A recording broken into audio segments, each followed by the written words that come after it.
By watching this video, you've agreed to our new terms and services. Resident Evil Code Veronica. Okay, we did them out of order. It's been 3 months since the events of Resident Evil 2 and 3, and Claire Redfield is still searching for her brother, Chris Redfield. She has infiltrated an umbrella site in Paris. Oui. Not now. We'll take a break later, Bill. Oh, should have told me that before I got the bucket out. But things don't go her way, and she is captured by Rodrigo Juan Raval.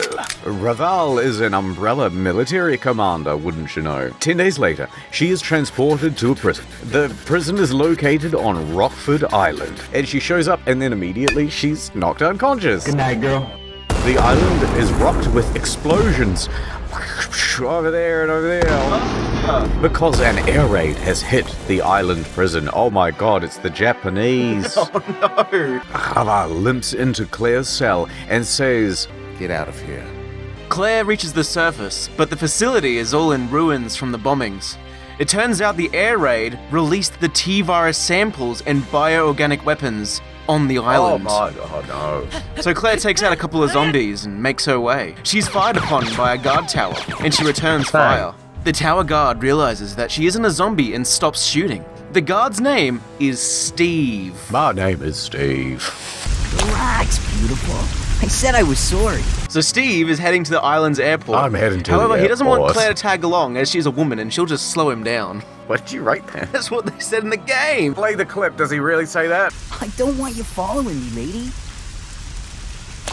You'll only slow me down. The sexism in gaming. I heard that at Microsoft, a woman makes only 3% what a man makes. I thought women just make babies. So the two have parted ways, right? Anyway, Claire discovers a note that details experiments done on prisoners on the island. Oh, you shouldn't do that. That's mean. Soon she catches up to Steve. Steve, wait! And Steve has been reading files on a computer. Aha, look at this. On one of the files is the name Chris Redfield. Claire explains, wait, that Chris Redfield is my brother. And then she opens up like a Skype thing and contacts Leon. You have to tell Chris that Umbrella has him under surveillance. Wait, so Leon can contact Chris whenever he wants. Why is Claire searching for Chris if Leon can just contact him? That's a good point. Wouldn't you just be like, hey Leon, send me the deets on where Chris is? Claire sends her coordinates to Leon, which really annoys Steve. Why does that annoy Steve? Because he's very insecure, and he says that she shouldn't rely on other people, and he just storms off. Claire, you shouldn't rely on other people. Every man is an island. Don't you understand, Claire? So Claire goes wandering off too. And then she finds a large mansion on the island. Oh, that's surprising. So the zombies in the air raid haven't disturbed this mansion. It's in pristine condition. She finds a note detailing the lord of the mansion, Sir Alfred. So while searching the mansion, Claire finds a note that mentions 2 twins. Twins? There's 2 of them. These twins have a strange fascination with insects. Claire hears Steve cry out in distress. Yeah! Help me! She finds him, and she frees him from a trap. Steve runs off as soon as he's free. Thank you, goodbye. Self-reliance, self-reliance. Claire continues searching through the mansion. A well-dressed man starts shooting at Claire with a rifle. I'm kind of on his side. To be honest, some random lady started showing up in my mansion, which has happened before. I'd start shooting at them, which has happened before. And then he accuses her, hey, you got caught in Paris to get taken to jail and that deliberately because you wanted to find out what's going on here on Prison Island. It's all part of your scheme. But then he says, let me make things easier for you by telling you all about myself. I am the commander of the base, Alfred Ashford, and I am the lord of the manor. Alfred is the grandson of one of Umbrella's founding fathers. Umbrella has a founding father? All right. 2 dads. That's very progressive. But then he says, aha, just because I have introduced myself, do not believe it is all pleasantries. I will be messing with your brain and such over the course of this game. I'll be sure to keep you entertained before I dispose of you. Then Claire just walks out the door. Then she starts walking around the base. Then Alfred shows up and he traps Claire in a room with the new bioweapon. He says, ha. It's a weaker version of the Tyrant called a Bandersnatch. That's from, C.S. Lewis. Yeah. Enjoying the munching right into the mic. You can see it there. Munch. Suddenly, Steve crashes through the roof. He goes, you know what, I've changed my ways, and it's time for me to shoot the Bandersnatch. I was wrong. No, you were wrong. It's important that we stick together. Sticking together is what the good waffles do. Did that fall do more damage than I think? Why is there so much blood coming out of your ear? It finally knocked some sense into me. But Alfred says, haha, I'm not done yet. Turns out the platform that they're standing on is actually a lift, and he lowers them into the depths of the facility. Claire then asks Steve, why are you on the island, Steve? Well, I'll tell you, Claire. He doesn't. He becomes withdrawn. Well, I've changed my mind. Every man is an island. Get away from me, no questions. You're a fucking weird dude, Steve. The bridge the pair are on collapses. Claire is trapped, but Steve is unscathed. A zombie turns its attention to her. Steve goes to shoot it. Oh no. But I can't do it. I can't. My hands are slippery. Also, it's his dad. And also, the zombie is my dad. Then the zombie attacks Claire. Oh, help me, Steve.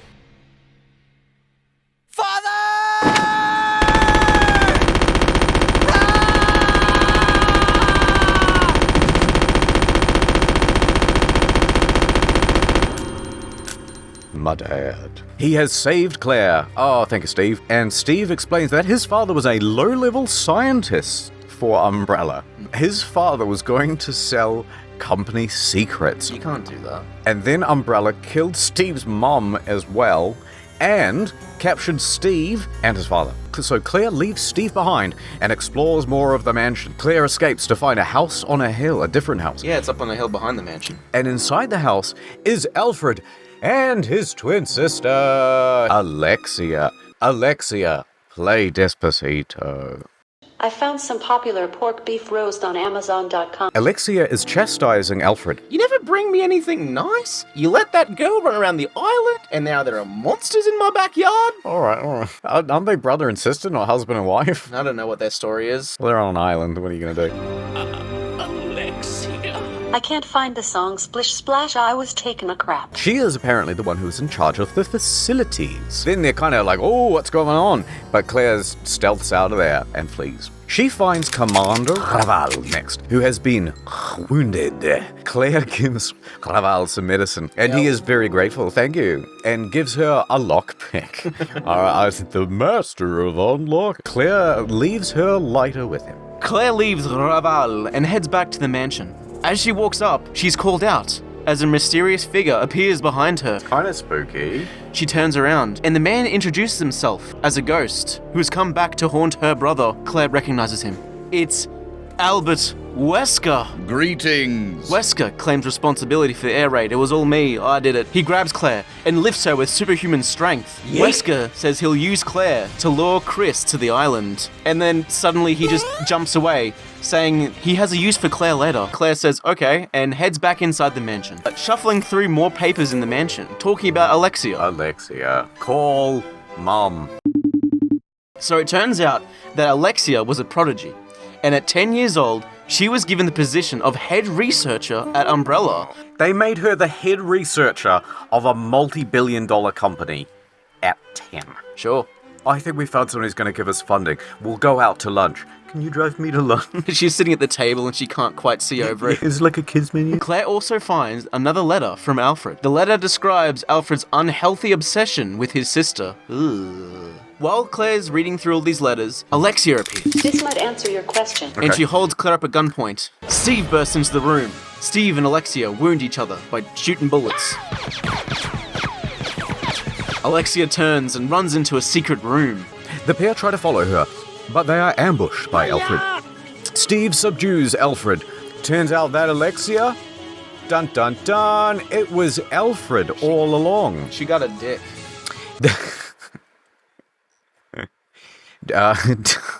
Jesus. Turns out Alfred has been pretending to be his sister, Alexa. Hot chick amateur girl calling sexy. So Alfred runs off. Don't look at me.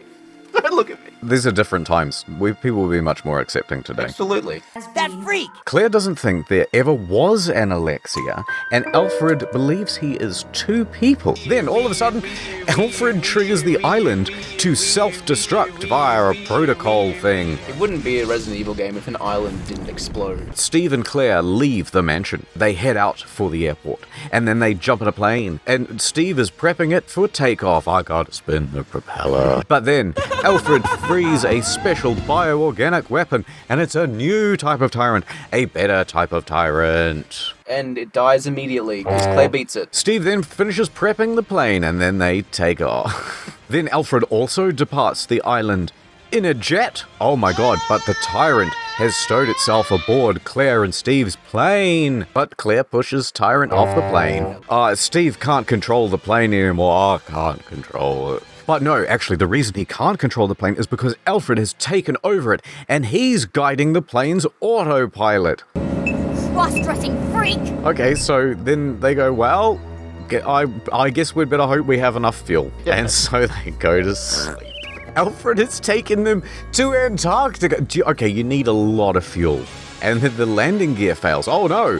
And the plane crashes and they die. We got so far for so little. But no, it crashes through a wall in the facility. Debris and penguins everywhere. Claire, there's no penguins in Antarctica. Wait, Claire and Steve leave the wreckage, ow. Claire finds documents detailing a man who has been trapped under the facility for 10 years. And his name is Nosferatu. Pure coincidence. Yeah. No, it's a... No relation. She also finds documents talking about the Ashford family. Edward Ashford was one of the founders of the T-Virus and of Umbrella Corp. And his son, Alexander, followed in his footsteps. Edward died during an experiment, and the Ashford research staggered to a halt. No more. Alexander felt he had disgraced the Ashford name by not doing enough. He decided to make a large-scale research facility in the Antarctic to do his own research. To disguise it, he codenamed the project Veronica, just like the game. As Claire's running around the base, she bumps into Steve again. Steve tells her that there's an Australian base close by, full of wallabies and kangaroos and all those other things. Suddenly, Alfred appears in front of the pair, so Steve then dives and shoots Alfred, which makes him fall into the ravine. Claire hears a howl from deep below the facility. Nosferatu has broken out of its restraints. So Steve wants to get out of the facility. He finds a large driller, and thinking quickly, he decides to drill a hole straight through the wall of the facility. Oh my god. Conveniently, the helipad is right in front of them. Nosferatu appears and attacks the pair. He knocks Steve away, and Steve is clinging to the edge of the balcony. When it's so cold, my fingers hurt. Claire battles the monster, and she wins. Got you now. And she manages to pull Steve to safety. Maybe Steve will learn that no man is an island. You know what? He's changed his ways. So Steve and Claire continue to the helipad, but it turns out it's empty. Luckily, there's a snowmobile nearby. The pair jump in and they make their way to the Australian base. Bet you didn't guess that Alfred was still alive. Well, he is. He pulls himself out of the ravine and he limps over to a large containment unit. And he unlocks the unit, fumbling with a key. Inside is the real Alexia. Alexia. Order more paper towels. My name is Alexa, and I'm here to say I'm the baddest AI in the cloud today. Your responses are fast, but mine are faster. Sucker speech engines, they call me master. But as she is being revived, Alfred dies. What of? Of being shot and falling down a ravine. Oh, his injuries. Natural causes. His ravine-like injuries. Alexia is very sad, and she sends out a gigantic tentacle, and she destroys the snowmobile, and it erupts into flames. Now let's check on Chris Redfield. He's been hiding out with the other STARS members. Chris got a tip from Leon that Claire was in danger, so he reaches Rockford Island to find his sister. Hold a second, didn't this island literally explode? Then he meets Commander Raval. Wait, no, it did explode, what the fuck? And then Raval tells Chris that Claire's already escaped Rockford. A giant worm erupts from the ground, and then the worm eats Raval. And then Chris battles the worm, and he kills it. I killed that worm. And then the worm spits out the mortally wounded Raval. And then Raval hands Chris the lighter he received from Claire, and he dies. Thank you very much for this lighter. You can get him 6 for $1 at your local 7-Eleven. Chris heads back to the facility, right? Yep. And then he sees Alexia on screen with her deceased brother.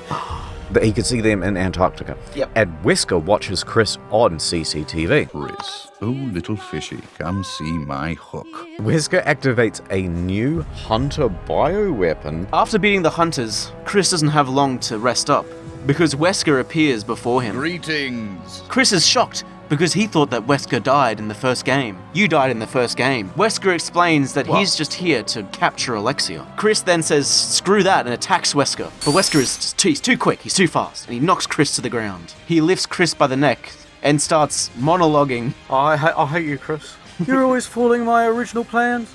You're always doing stuff that makes things more difficult. Chris then takes a swing at Wesker and knocks off his sunglasses. Why are you always knocking things out of my hands, knocking it off my face? Don't you leave me alone? No one's gonna be able to understand what you're saying. Wesker's eyes definitely aren't human. They look like cat's eyes. He's an animorph. He tells Chris that Claire is in Antarctica. Alexia suddenly disappears off the CCTV. And Wesker throws Chris aside. I'm done with you. I'm done playing. I kind of sprained my wrist when I threw you as well. It is your fault too. Wesker then decides to head off to Antarctica. Goodbye, Chris.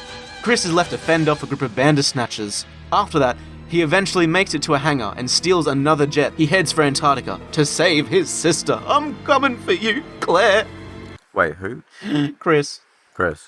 Yes, Chris Redfield. No, but where's that line? He heads for Antarctica to save his sister. Oh, that's nice. I was reading the script as I was supposed to be. Suddenly, Chris arrives at the Antarctic base. That's not suddenly. It probably takes a solid 8 hours. And it's overrun with tentacles and monsters and shit. And then he finds a journal and it notes about Alexia and stuff and Alfred's origins. Ooh, it's got all the details. And then it turns out that the twins are actually clones of Ashford's family ancestor, who is Veronica. How can Alfred be a clone of a lady? Because you can't take 2 X chromosomes and make a dude. Maybe that's why he wants to be a woman.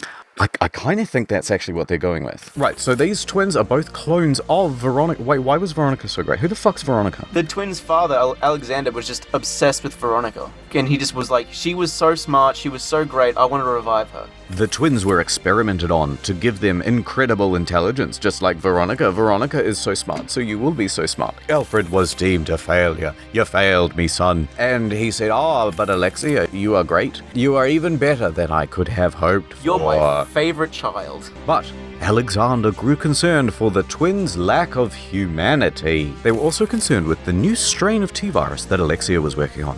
This new strain is called the T-Veronica virus. Fuck off. Why don't they make a virus that actually does something good? Like, makes you smarter, makes you stronger without turning you into an inhuman monster. Because you have to sacrifice your humanity to become stronger. Just like you did. Alexander decided to create a weapon that could stop this T-Veronica virus, right? And he called that weapon a linear launcher. However, the twins learned of their origins and their father's plans and all that stuff, and they went, "Father, I will stop you." And they put him beneath the facility in Antarctica, right? And they used the T-Veronica virus on him, and he became Nosferatu. That's quite a good twist. Why did he change his name? So, Alexia still wanted to use the T-Veronica virus on herself, right? So she tweaked it and decided to place herself in cryostasis. So for 15 years, she slept. She grew accustomed to the virus and all of the changes that were happening within her. She became a woman. She had all of these new virus powers and all sorts of urges that she wishes she had a parent to tell her about. But she retained her intelligence. Chris is still making his way through the Antarctic base. He finds the dead body of Alfred in the cryo chamber. Aha, you are frozen and dead. And then he finds a foyer that looks exactly like the mansion from Resident Evil 1. And in this fake mansion, he finds Claire. She's trapped inside some form of pork beef roast. And Chris frees her. I gotta free you. And the siblings are reunited. Chris, Claire. Why do they sound the same? Because I'm lazy. Chris, it's not that simple. We can't just run away and get married together. I've been poisoned by Alexia. Hopefully there's some sort of serum. Oh, here it is. And then he heals Claire. Anyway, let's do something else. So Claire decides that they want to find Steve, who's being held elsewhere on the mansion. He's deliberately just hanging out on his own. He's in his own bedroom. Oh, he's become so isolated and weird. I'm back to option A. Suddenly, Alexia appears before the siblings. Hello. But then she runs away. Bye. And Chris and Claire give chase. Then suddenly, a massive tentacle smashes through the wall. And a staircase as well. And then Chris tumbles down. Music stop! Because he's hurt his leg. Claire continues running on without him. And then she finds Steve bound in a room by himself. Of course. Man's Island. Claire tries to free Lumula, but Steve knocks her back. Alexia has injected him with the T. Veronica virus, and his body is starting to Alexa, and I'm here mutate. to say- He's losing all his body here. Steve loses control, and he attacks Claire, and Claire dives into a cell for safety. One of Alexia's tentacles catches Claire, though, and Steve is going in for the killing blow. Steve stops just before hurting Claire. He's fighting with the virus in his head. What should I do? He's fighting with the virus in his head. Oh, the virus is taking over. It wants me to kill. I'm going to chop off my tentacles. Not using it anyway. The severed tentacle stabs Steve through the stomach, and he collapses. Steve then reverts back into a human for no discernible reason. He then says, I'm dying, Claire. And actually, option B, no man is an island, and I loved you all along. And he's like pissing and shitting and stuff, which you do. He's got a raging erection, as you do when you die too. It's not me, it's the virus. Then we switched narrators. And we also switch characters. Chris is still tending to his injuries when suddenly, bam, Wesker bursts into the room. Wesker demands the T. Veronica virus from Alexia, because she is the only one who carries this new strand. But Alexia deems Wesker unworthy. Pitiful creature. She descends the stairs and erupts into flames. Whoosh. Her human form burns off to reveal a monstrous form beneath. I don't know what this is, but it's kind of hot.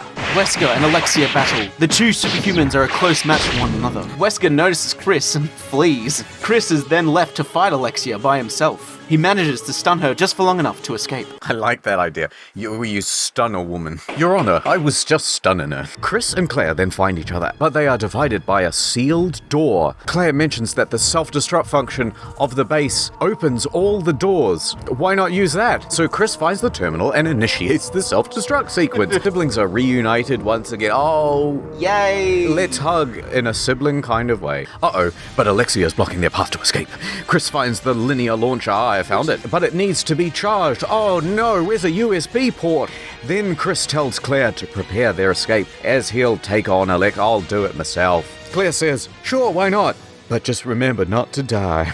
This whole time she's been looking for Chris, and then she's just gonna bugger off. She's done it twice now. Chris and Alexa fight. Then Alexia mutates further and further. Why not just go straight to Super Saiyan 5? Each mutation makes her more and more insect-like. Finally, the linear launcher is charged. Alexia, die. Chris fires the weapon and it destroys Alexia. No time to rest though. As soon as Alexia is down, the facility is starting to... Chris manages to reach the jet, but Wesker has beat him to it. Greetings. And he has Claire. So Wesker throws Claire at Chris's feet. He's pissed that Alexia and the T. Veronica virus are gone. Chris, why do you keep taking all my things? You take my first virus, you've taken my T. Veronica virus? Greetings. He's glad that he can now kill Chris himself. I'm gonna do it. I'm gonna kill you. So Wesker reveals that he's grabbed Steve's T. Veronica mutilated body. Why is he pissed that the virus is gone if he's got the virus, yeah. Claire is mad, but Chris holds her back. Hold me back, Chris. I'm so angry. I'm gonna hold you back, Claire. Like all the other fights, I'm gonna do this on my own. Wesker and Chris fight, and Wesker is clearly superior. Chris manages to dodge Wesker's killing blow. He dives and hits a winch lever, which drops steel girders on... Oh my god. And Wesker had his tongue out, and now it's stuck to the steel girder. But Wesker stands. He's unfazed. Greetings. But then suddenly an enormous explosion from the base knocks them both back, and Wesker's face is severely burned. He decides to withdraw from now. Until we meet again. Oh my god. Chris barely made it out in time as the facility explodes. He hops in a jet as Claire takes off and the base erupts beneath them. The siblings are finally together again. They swear they'll destroy Umbrella once and for all. That's exactly how it ended with number 2. That's exactly how it ends with all of them. What's up with all the incest? It was made during a different time. I mean, they're in Antarctica. The options are your siblings or a penguin, and you can only go through so many penguins. I think out of the Resident Evils that we've done, this one has the best story. I like it. The characters all kind of had their own thing. It's like, okay, Alexia is corrupted by power and super smart. Alfred has got like an inferiority complex and wants to be his sister. Chris is Chris Redfield. Chris and Claire exist. But then Steve's pretty good. Steve's different. He's constantly like going through these crises of self where he's like, no man is an island. A man is only an island. I want to go to an island. When he gets off the plane, he says, I land. I'm going to stop recording for you. No!